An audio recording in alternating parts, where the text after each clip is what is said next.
de domingo à noite. Nossa, foi muito bom, né? Um mês assim que os olhos se voltam para nós, isso é maravilhoso, né? Aí alguém me parabeniza e fala assim: todo dia é dia de vocês. Não, mas eu quero um dia especial para mim. Eu quero um dia especial, por quê? Porque esse dia é o dia que o povo olha e vê com certa diferença. É igual o dia do aniversário, não é verdade? Assim tem sido esse mês de março, né? O mês da mulher, e as igrejas têm valorizado isso e têm aprendido a valorizar isso. Isso é maravilhoso, né? Mas vamos começar então. Vamos abrir, gente, a nossa Bíblia em João 5. João 5, do 1 ao 9. Geralmente não projeta ali não, né, Thaís? Projeta a Bíblia, geralmente projeta o que nós vamos ler. Eu olho aqui e eles olham lá, não é isso? Então ele olha para lá, né? Por que eu vou ler ali? Para que toda, se você quiser ler na sua Bíblia, não tem importância, mas é para que a tradução fique a mesma, tá bom? Sem nenhuma diferença, mas se você quiser olhar na sua Bíblia, será João 5, de 1 a 9, tá bom? Só por data show aí saber. Gente, a palavra de Deus diz assim: passadas estas coisas, havia uma festa dos judeus, e Jesus subiu para Jerusalém. Ora, existe ali, junto à porta das ovelhas, um tanque chamado em hebraico Betesda, o qual tem 5 pavilhões.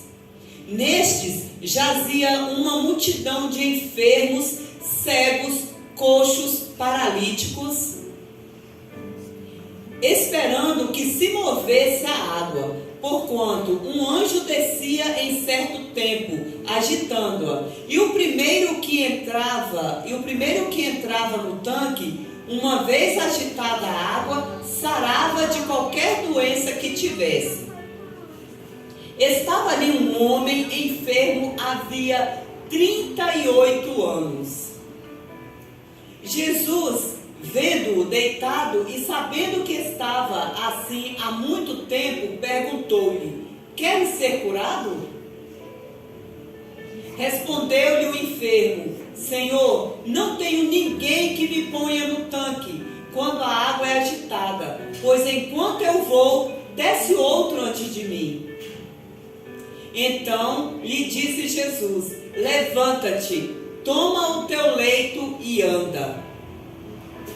Imediatamente o homem se viu curado e, tomando o leito, pôs-se a andar, e aquele dia era sábado. Amém? Amém. Vamos fechar os nossos olhos? Vamos fazer mais uma oração? Senhor, nós queremos entregar este momento nas tuas mãos. E essas mulheres, esses homens, essas crianças estão aqui, Deus, porque nós marcamos um encontro contigo. E Pai, nós te pedimos, fala conosco em nome de Jesus. E nós queremos dizer como salmista: não a nós, Senhor, não a nós, mas ao teu nome da glória, por amor da tua misericórdia e da tua fidelidade. Que assim, Deus, o Senhor possa ser entronizado nessa noite. O Senhor fale ao coração do teu povo, fala ao nosso coração que o Senhor tem para nos ensinar através da tua palavra. É o que te pedimos e te agradecemos em nome de Jesus. Amém? Nós vemos o cenário aí de uma cura, né? De um homem que estava enfermo, e agora eu quero mexer um pouco com a imaginação de vocês. Eu quero que vocês imaginem, eu acredito que todos aqui já devem ter assistido algum filme de guerra, né? Onde há um hospital de guerra, lembra-se? Um hospital de guerra, onde tem muitos feridos. Imagina aquela cena horrível, que é até difícil a gente ver pela televisão, pelos filmes, mas onde há muita gente ferida.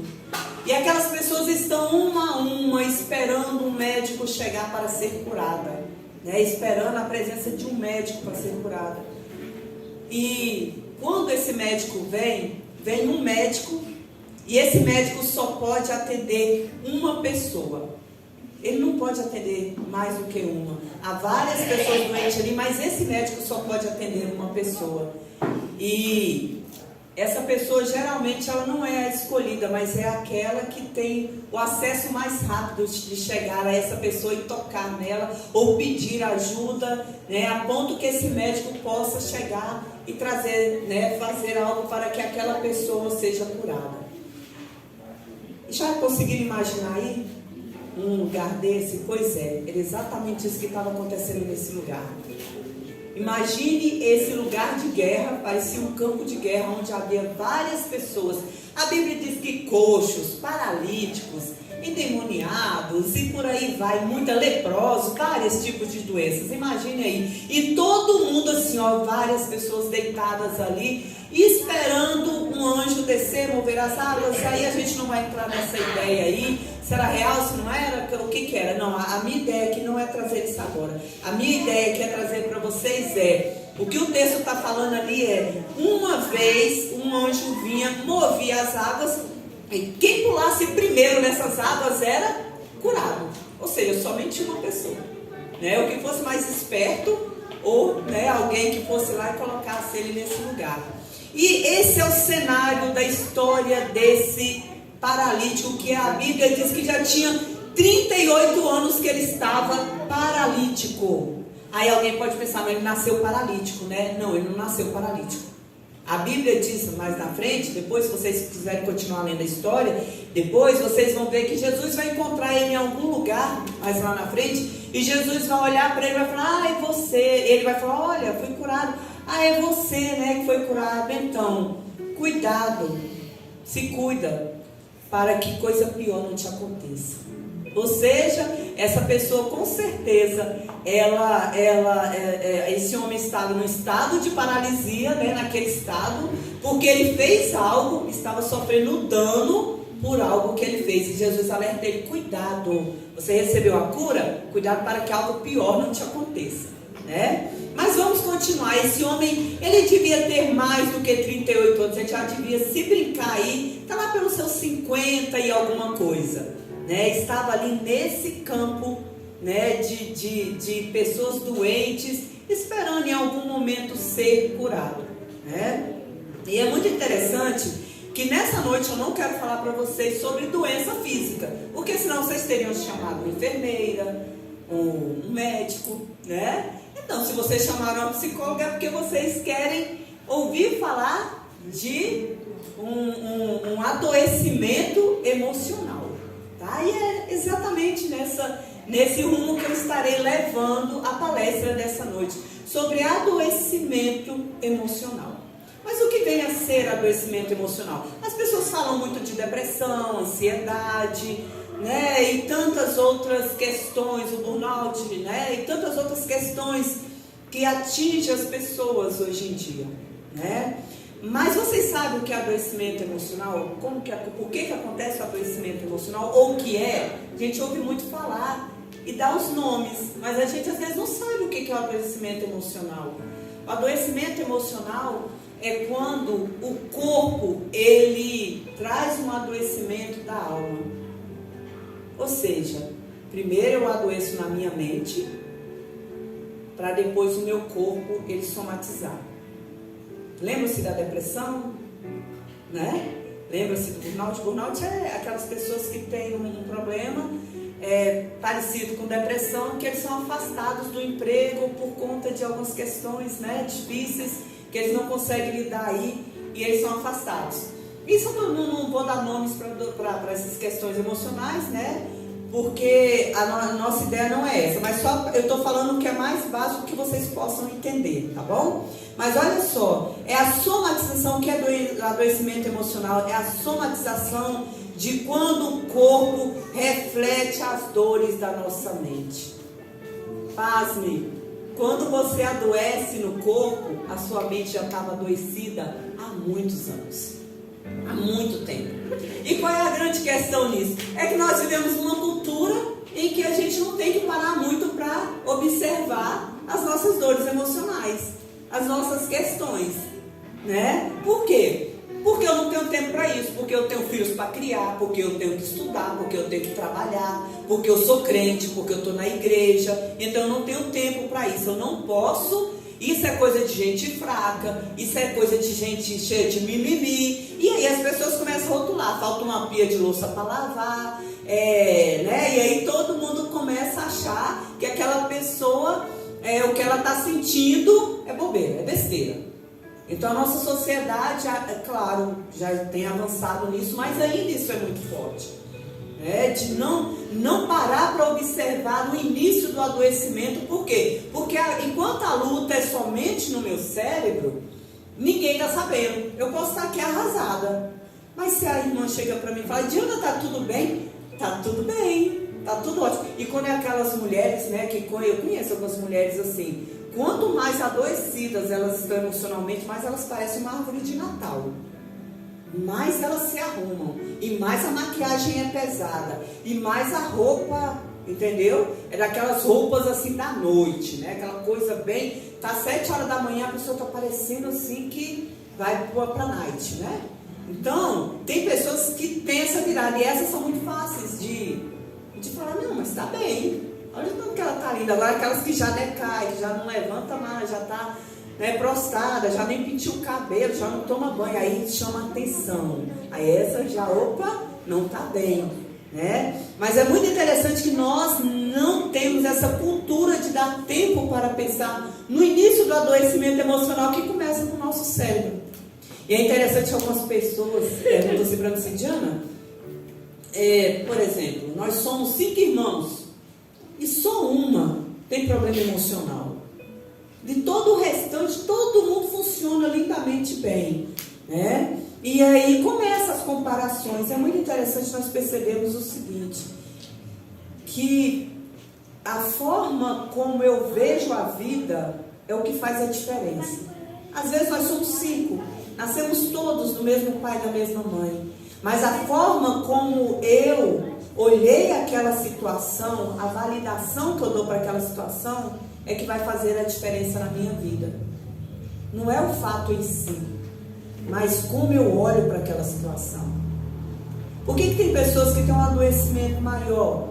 Porque depende muito de como ela vem trazendo a infância dela, desde a infância. Ora, gente, tem gente que vem de família de pais divorciados, que a pessoa foi criada sem pai. E para ela era muito importante a presença de um pai. Por quê? Porque na escolinha, o dia dos pais, né? Porque na saída, hoje os pais são mais presentes, né? Eu acho lindo. Hoje eu fico olhando assim, eu amo passar assim na frente de uma escola assim, e ver aquele monte de pai deixando as crianças, carregando a mochilinha da criança. Antes a gente só via isso quando, na minha era, meu Deus, meu pai andava na frente assim, minha mãe aqui atrás com 4 meninos. Era como se ele, né, não tivesse nada a ver com aquela família. Hoje não, você vê um negócio totalmente envolvido, os pais envolvidos. E aí, o que veio com isso também? As crianças, quando não têm pais, né, eles começam a sentir falta. E aí eles crescem com essa falta do masculino, e aí elas buscam isso, e às vezes nunca vai ter, né? Depois vem uma questão, por exemplo, de abuso. Às vezes na infância sofreram abuso e cresceram, e agora achou que tinha resolvido, e agora são mulheres. E o que eu faço com isso? Eu aceitei Jesus, eu estou na igreja, né? Eu até lidero, todo mundo me admira, eu sou uma mulher forte, mas eu passei por um abuso e nunca contei para ninguém. Eu contei, minha mãe falou: você também, né? E aí, gente, cada uma de nós temos uma história. Cada uma de nós temos a nossa história que nós carregamos. E que se você parar para olhar para trás, assim, você vai saber por que você é assim hoje, né? Só que o mundo não quer parar, nem a igreja não quer parar para olhar, né, a sua dor emocional, o que você passou. A igreja quer saber de você hoje, né? A sua família quer saber de você hoje. O que você tem aí para nós aí? O que nós temos também para dar? Nós somos assim, mediatistas, né? Nós somos mediatistas. Só que muita coisa como nós levamos desde a nossa infância até hoje nos faz o que nós somos, né? Nos faz o que nós somos, e muitas vezes nós não queremos ver isso. Só que tem uma grande questão: o corpo, ele fala. É porque outra coisa que nós aprendemos a não fazer, olhar o nosso corpo, ele dá dicas. Por exemplo, ansiedade. Quem aqui já se viu ansioso, já se percebeu ansioso? Eu já. Uma vez eu desmaiei dentro do avião, tanta ansiedade. E não foi medo, foi porque eu vinha de um processo de ansiedade. Quando eu parei, que eu me vi dentro do avião, eu apaguei. E quando eu voltei por ansiedade. E não do medo, porque eu tinha andei de avião e ando várias vezes. Mas pela situação que eu estava passando. Quando eu parei, que eu levei aquele susto, assim, que eu comecei a parar, assim, aí eu dei vazão, aí o meu corpo se manifestou, né? Opa, tá dando tilt aqui. Quem já se viu e já se percebeu numa situação de ansiedade? O que geralmente a gente sente? Não é aquela questão da taquicardia? Eu senti falta de ar. Falta de ar, parece que você vai dar um ataque cardíaco, né? Tem vezes que você paralisa um lado do corpo, parece que a sua pressão está alta, a boca seca, você não consegue engolir nada, você começa a ter tremores, começa a suar, e aí você corre para o hospital, né? Quando você chega no hospital, o médico faz tudo. Nossa, não tem nada, nem a pressão não aumentou, você até hipertensa, mas nem a pressão aumentou, está tudo controlado. E aí o que acontece com isso? O corpo já está fazendo o quê? Somatizando. Ele já está colocando para fora o que aqui dentro já está guardado. Lembra-se quando eu falei para vocês do avião, quando eu desmaiei dentro do avião, eu tinha 2 médicos, né? E os médicos fizeram ali os primeiros socorros e eu fiquei bem. Mas é muito interessante que a minha guerra estava toda aqui, muita coisa, muita demanda. E eu só fazia no automático. E quando eu parei, eu desmaiei. Eu nunca tinha desmaiado na minha vida. É uma sensação ruim, viu, gente? Não é bom não. É bom não. Mas é muito interessante que nós não paramos para prestar atenção no adoecimento emocional. Tá? E o que acontece? Ele é multifatorial. O que é isso, Diana? Não é uma causa só. Como eu disse para vocês, é uma questão, por exemplo, desde a infância. Você não é uma mulher hoje de 54 anos, uma mulher de 60, ou uma mulher de 30, ou uma mulher de 20. Vim aqui, estou 20 anos aqui, estou pronta. Não, você tem uma história. Então, isso faz sentido na sua vida. Pode ninguém saber, mas isso faz sentido nas suas emoções. E uma das coisas muito interessantes é o seguinte, preste atenção no seu corpo. Os sintomas, ele vem para dizer, para e cuida de você. Porque se você não parar e cuidar, coisas piores poderão acontecer. E aí, talvez você vai levar o dobro do tempo que você levou adoecendo, tipo, 5 anos sem parar para cuidar de você, levando mais 5 ou 10 para sair, gente, dessa situação. Por quê? Porque está tão lá no fundo que para sair dessa situação, leva-se mais tempo. Né? Então a gente precisa aprender a cuidar disso. E uma das coisas, assim, voltando para o nosso texto, né, desse paralítico, é muito interessante que Jesus, ele chegou e perguntou para aquele homem: você quer ser curado? Jesus não era um anjo que estava descendo na água, né? Jesus foi um homem que chegou nele e perguntou: e aí, você quer ser curado? A Bíblia não relata, né, se ele havia ouvido falar sobre Jesus. A Bíblia não relata se ele já havia ouvido falar. Ou pelo menos eu não vi que, né, se alguém aí viu, beleza. Mas eu não vi nada registrado aqui de que existe um profeta aí que está fazendo. Não. Ele chegou e ele olhou e falou assim: olha, Jesus perguntou, você quer ser curado?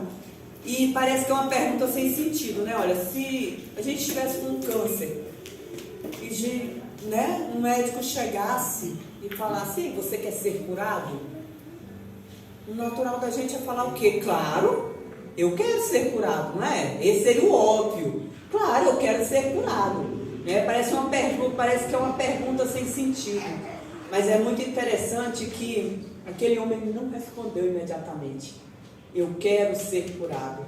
Vamos lá? O que ele diz aí? Primeira coisa que o homem começa a colocar ali, ele fala assim: olha, Jesus pergunta, você quer ser curado? E ele olha assim e fala: olha, deixa eu te falar, eu estou aqui sozinho, eu não tenho ninguém comigo, sabe?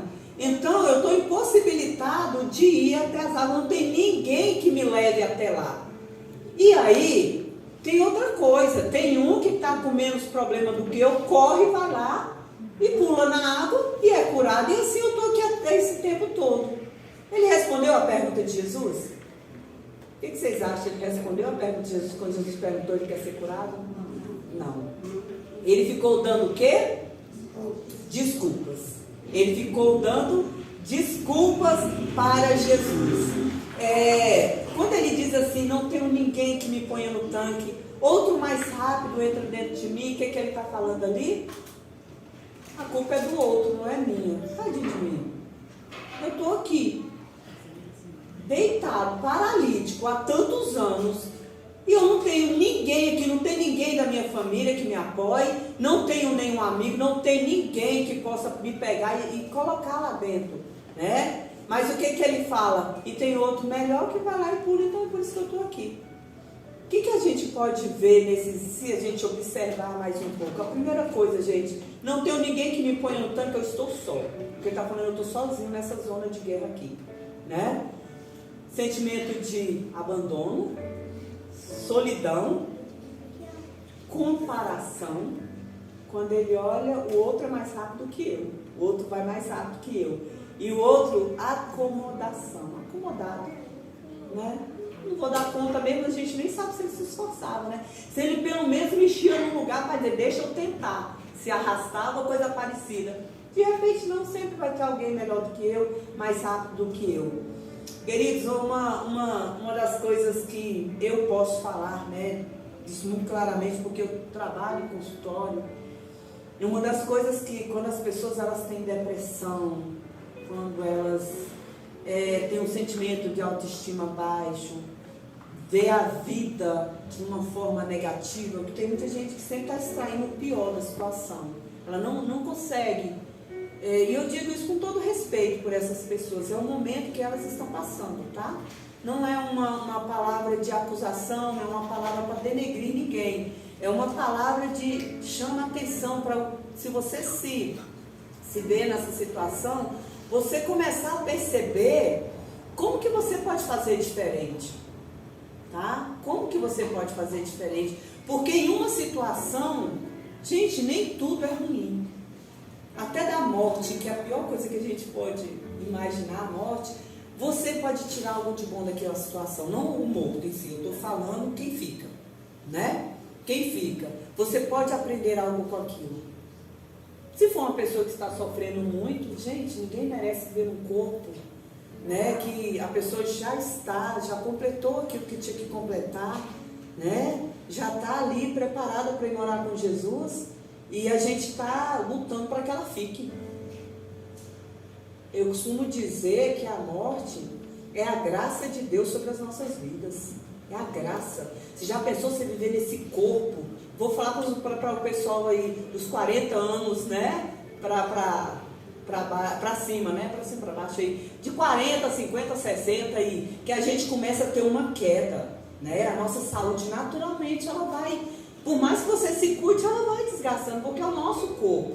E o que acontece? Você imagina a gente viver nesse corpo eternamente, cheio de dor, cheio de doença, cansada, dia após dia você se deteriorando, porque esse é o natural da nossa vida.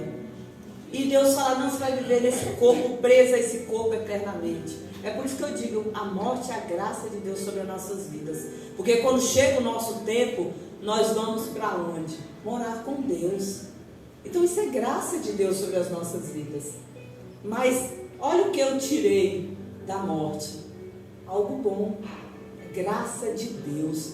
É você não estar condenado a viver nesse corpo pecaminoso, cansado, cheio de dor a vida inteira. Compreendem? Em tudo nós podemos ver. Eu peguei uma coisa bem alta, que é a morte, que ninguém gosta, tem gente que não gosta nem de falar, mas ela é real. E nós temos ganhos com ela. Nós temos ganho, né? Você imagina que na sua vida, eu falei lá da sua infância, das situações que você vivenciou. Diane, o que eu posso tirar de bom com isso? Né? O que eu posso tirar de bom com isso? Você pode tirar a maturidade que você tem hoje, né? Você pode pensar que coisa pior poderia ter acontecido contigo. Coisa pior. Eu conheço mulheres que às vezes foram abusadas, e quando elas me contam, e elas choram, e elas falam, mas depois de um longo tratamento, que não é tão fácil, né? A gente trabalha muito para isso. Quando vai dando ali no final do tratamento, elas olham para mim e falam assim, meu Deus, poderia ter acontecido coisa pior comigo, e Deus cuidou de mim.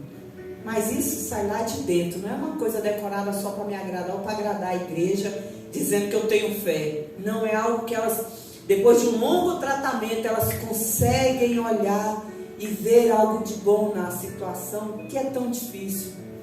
Por que que pessoas, elas adoecem? Porque elas insistem em carregar o que é ruim dentro delas. O que é pior, o que há de pior naquela situação que aconteceu na vida delas, e por mais que você diga assim, olha,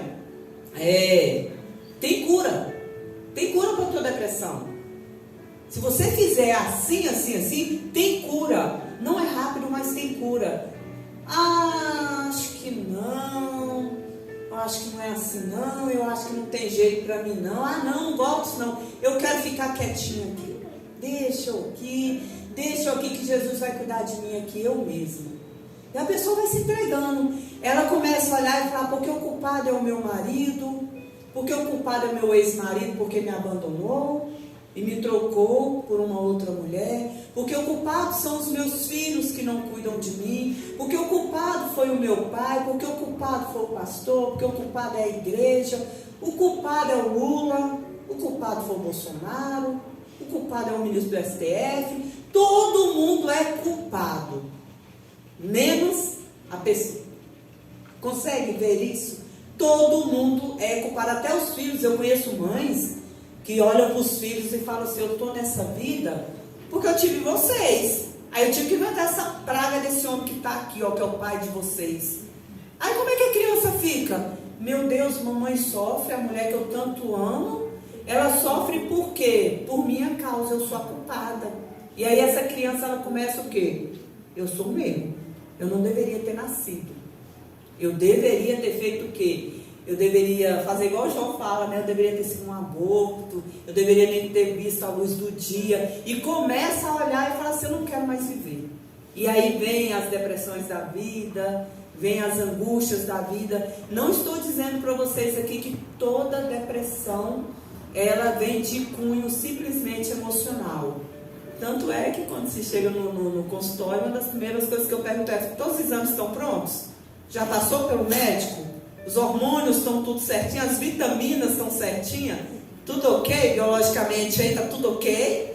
Ah, tá. Não tem, não sei quanto tempo. Então volta, faz todos os exames, porque às vezes pode ser hormonal. Às vezes pode ser uma coisa que botou hormônio ali, botou a vitamina, acertou, a pessoa fica ó, e vida que segue. Mas tem gente que não, tá tudo certo e a pessoa está amarrada ali naquela vida. Então o que acontece com isso? São pessoas que fazem exatamente como esse paralítico fez. A culpa é do outro. Eu estou sozinho, tem outro mais esperto que eu, e por isso que eu estou nessa situação. Ou seja, eu não tenho culpa nisso, tadinho de mim. Eu sou simplesmente vítima desse sistema. Então, estou aqui, né? Outra coisa que a gente pode ver, gente, nesse paralítico, que a gente pode aprender com ele, é o tal do ganho secundário, tá? Em uma situação. Diana, o que é isso? Olha só, não poucas vezes a gente vê pessoas adoecidas emocionalmente sem querer sair daquela situação. Por quê? Porque ela tem um ganho secundário. Aí você fala, o que é ganho secundário? O que ela está ganhando com essa história? Eu conheço mulheres que o marido não dava muita atenção como elas queriam que desse, que os filhos cresceram e foram cuidar da vida deles, porque a gente cria filhos para quê? Para lançar eles como flecha na mão do valente, com alvo certeiro. A gente cria filhos para que eles vá e constituam a vida deles e a gente vai abençoando e eles vão embora. E eles prossigam a vida. Não, a gente não cria filho para ficar todo mundo morando na mesma casinha ali, ninguém desgrudou, porque a gente já está unido, né? Não, isso é adoecedor. A gente cria filho para ir. Filho que não consegue ir, casa, ou não casa, porque hoje também é pouco homem para muita mulher, né? Então, às vezes tem gente que não vai casar mesmo, e tudo bem. Mas a pessoa pega, vai montar a sua casa, vai continuar a sua vida, trabalhando e prosseguindo a vida. A pessoa, ela desenvolve. E tem gente que não. Que há de eterno dentro da casa dos pais. Por quê? Porque a mãe ou o pai não deixa ir, ou porque eles acham que eles são cuidadores do pai eternamente e não conseguem, ou casam e ficam dentro, né? O que é pior ainda, né? Fica ali, aquele negócio ali que ninguém desvincula. Então são situações em que há ganho secundário, se você for olhar nisso, há ganho secundário. Por exemplo, uma mulher que adquire uma depressão, aí o marido nunca olhou, né? Por quê? Porque a mulher está doida, está trabalhando, está dando conta, ele também vai correndo, vai para lá, vai para cá. De repente a mulher adoece todo mundo, aí todo mundo vai cuidar. Aí os filhos se voltam, todo mundo dá atenção. Mas a mulher não quer sair da depressão. Por quê? Porque se sair da depressão eu posso perder isso que eu toda a vida eu lutei para ter. E eu nunca tive. Meus filhos nunca olharam para mim na perspectiva dela, na visão dela. Agora meus filhos todo dia vêm aqui em casa e me vê. E aí ela começa a fazer o quê? Ela não quer sair do adoecimento, porque ela tem ganho secundário. Esse paralítico aqui é muito interessante, que os estudiosos dizem assim, que os judeus, né, o pessoal, eles tinham o costume de uma vez por ano eles irem até Jerusalém e eles fazerem a festa, né, entrega do dízimo, entregar o dízimo, uma porcentagem lá para o dízimo, e o restante, uma outra porcentagem, ele dava para os pobres, ficava distribuindo esmola, né? Então o que acontece? Eles tinham ganho, é igual nós hoje, gente. A gente para num semáforo, o que a gente faz? O povo vem pedir, me ajuda, usa muito criancinha agora, né? Aí o que faz? Vai lá e dá uma moedinha para a gente acalmar a nossa, né? Não, eu sou bom, eu ajudei, eu estou contribuindo, né? Aí depois passam lá na frente da casa, onde eu moro mais ou menos no centro da Taguatinga. É bem interessante que agora eles já estão carregando aquelas sacolas. Sabe aquelas sacolas que a gente compra no mercado para poder botar as coisas? Não é de plástico, mas não, é sacola boa. E eles vão fazer na feira. Eles passam assim, chega, passam pesado, pedindo quilinho. E o povo vai dando. Mas pasmem vocês, eles trocam aquilo por drogas também, viu? Não é só dinheiro, não. Eles trocam aquilo por drogas também. Tá? A fraldinha que ele diz que o bebê está sem, não, às vezes eles dão também. E você às vezes está alimentando um usuário de drogas, fazendo um desserviço para a sociedade, achando que está sendo bom. Por quê? Porque eles têm ganho secundário. Aí você quer levar ele para Cristolândia. Como é que você leva ele para Cristolândia? Se ele tem tudo, não paga um imposto, não precisa trabalhar, não tem aquela angústia de ter que, meu Deus, eu preciso pagar o IPVA, eu preciso pagar o IPTU, eu preciso pagar a água e luz. Não, então tudo de graça. Por que eu vou sair da rua? Ainda fumo. Percebe como às vezes a gente é inocente em nome da fé? E essas são pessoas que não saem da vida que estão porque não precisam. Tem gente que não sai do adoecimento emocional porque precisa de atenção, porque precisa se sentir amado, e a única forma que ela achou de ter atenção foi ficando no adoecimento, e não se move. Por mais que você diga, vai, eu tenho alguém que pode te ajudar, não acredito nisso não acredito nisso não. Vamos para o hospital? Não precisa não. Mas não deixa as pessoas que estão ao redor, sabe, continuar a vida, porque fica todo mundo preso naquilo ali. Então nós vemos isso no paralítico. A gente vê um ganho secundário. Ele nem se esforçava. E o terceiro ponto aí que eu quero falar para vocês é: para ser curado, gente, precisa ter coragem. Concordam comigo? Quem lembra aí, acho que foi o Covas, né? Acho que ele era deputado, senador, não lembro, tem muito tempo. O Covas, ele adquiriu, acho que, câncer uma vez e fez um tratamento, né? E aí o câncer teve reincidivo. Aí o que acontece? Quando chegou assim, uma segunda vez, ele falou, não vou fazer mais não, deixa eu morrer. E ele não foi fazer. Por quê? Porque era difícil mesmo o tratamento. Eu nunca passei por esse tratamento, mas as pessoas que a gente conhece, a gente vê dizendo que não é um tratamento fácil. Às vezes, nós, ser curado, precisa que a gente tenha coragem. Precisa, às vezes, de você ir falando da doença emocional agora, né? Vai precisar de você ir para um psiquiatra, sentar na frente dele e ele te passar a medicação. Ou às vezes não, às vezes ele fala, não precisa, mas você precisa de ajuda psicológica. Precisa ter coragem de sentar na frente de um psicólogo, de alguém que você nunca viu, e olhar nos olhos dele e falar assim, olha, a minha dor é essa aqui. É por isso que eu tô aqui. Porque aconteceu isso comigo tal época, e hoje eu não quero mais viver por causa disso, por causa daquilo. e olhar para essa pessoa e ter a coragem de falar pela primeira vez aquilo, ou segunda, né? Ou já falou tantas vezes que ninguém nunca ouviu, e a pessoa agora está precisando falar com alguém que realmente possa ajudar. Ou quem sabe o pastor, né? Uma pessoa que pode estar ajudando. Como? Com a palavra, te ajudando, sabe? Dando aquele reforço para você. Precisamos ter coragem até para ser curados. Sair da nossa zona de conforto. Eu achei muito interessante isso aqui, e eu vou ler para vocês isso aqui. Há pessoas que fazem da doença a única maneira de se relacionar com o corpo. São as chamadas hipocondríacos. O único cuidado que permite é com os remédios e ataduras. Já viu pessoas que me dá um remedinho, uma dor de cabeça, me dá um remedinho, né? Eu vou, tipo assim, tem artrite, vai passear em Goiânia, em São Paulo, um lugar que ande muito. Eu vou tomar uma medicação para não sentir dor nas pernas. Mas, criatura, tu não tá nem com dor, não sabe? Não, mas toda vez que eu caminho eu sinto dor nas pernas. Então deixa eu tomar antes, para quê? Para que eu, não venha sentir dor. Ou a Flávia fala para mim, Diana, eu tenho uma dor aqui, e aí eu tô tomando uma medicação aqui. Não, me dá o nome dela aí que eu também quero tomar, porque eu acho que eu tô, sabe? Aí todo mundo, aí a pessoa começa. Aí a gente quer até comer, porque se eu disser, eu tô com febre, nossa, eu também, eu acho que eu tô começando a ficar quente. Essas são as pessoas hipocondríacas. E tem homem que passa, viu gente? Eu não sei se vocês conhecem algum, mas tem homens que a mulher não pode adoecer, não. A pobre vive correndo, dando conta das coisas. Na hora que ela adoece, ela diz, eu também estou doente, estou sentindo a mesma coisa, e deita os dois na cama.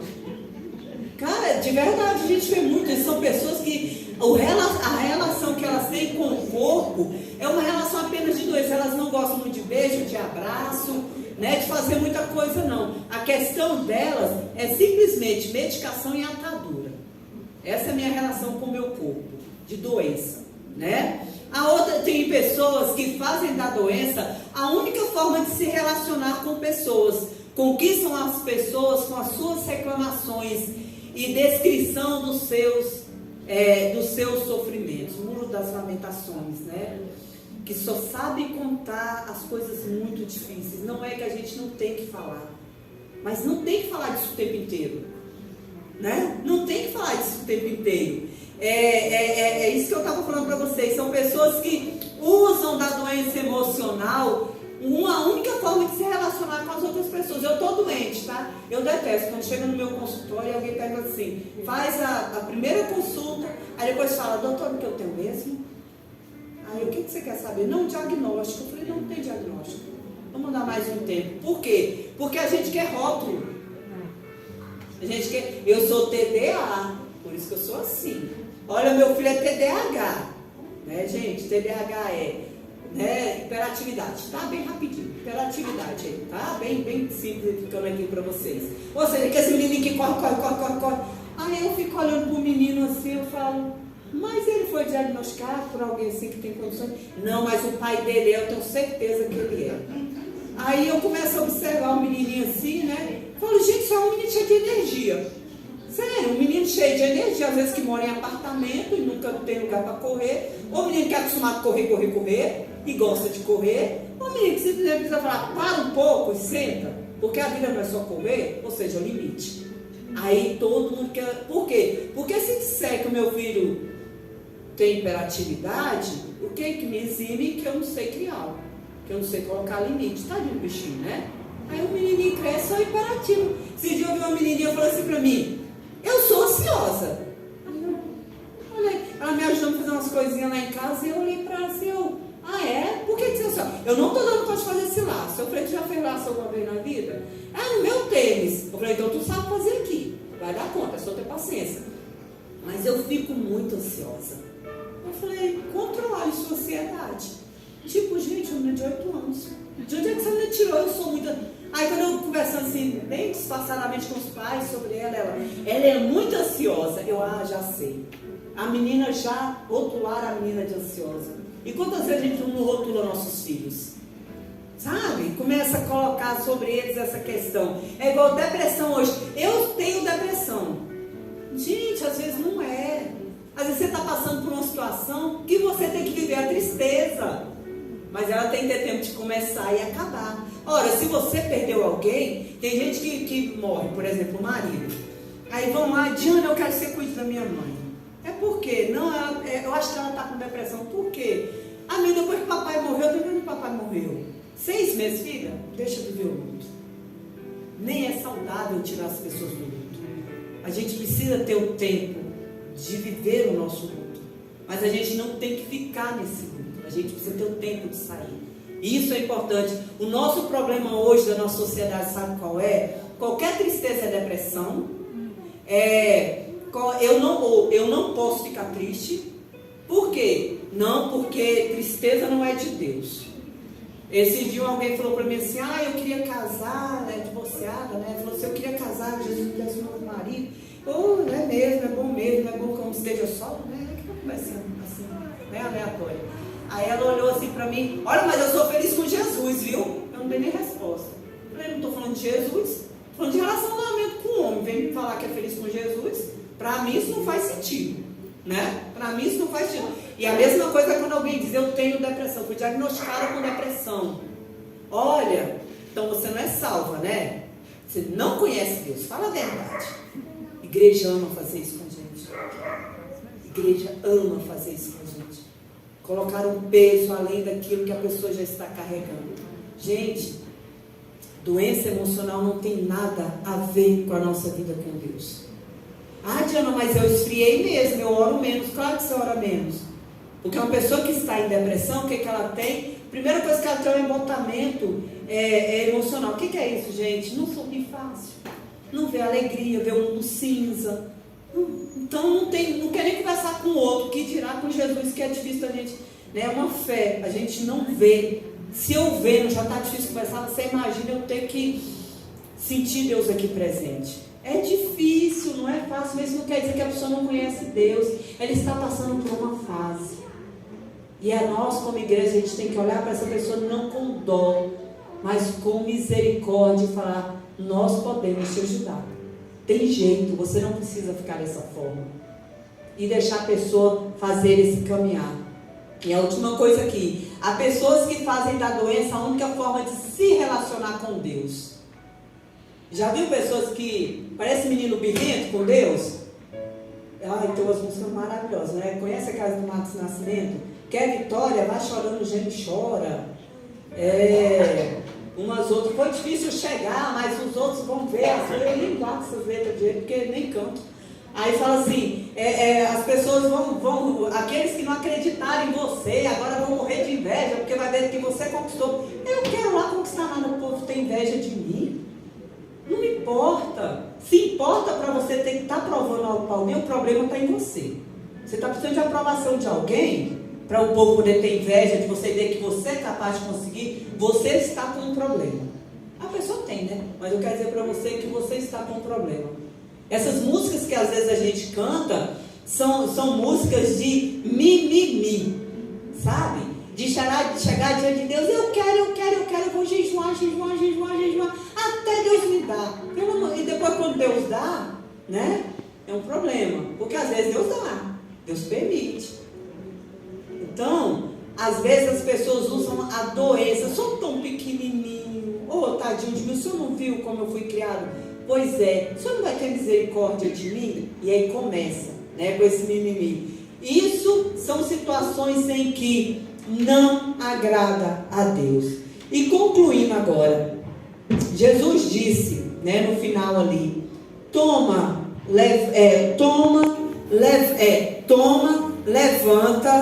levanta, toma a tua cama e anda. Levanta, toma a tua cama e anda.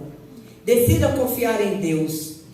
E Salmo 119, versículo 50 diz assim: o que me consola na minha angústia é isto, que a tua palavra me vivificará.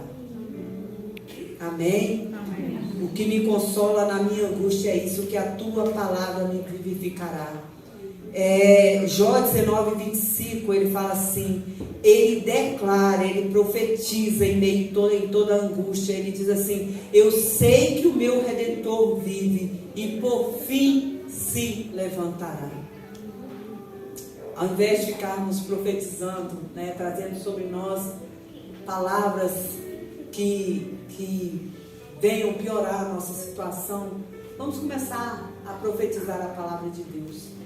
Gente, não tem coisa que tenha mais poder na nossa vida do que você começar a profetizar o que está na Bíblia.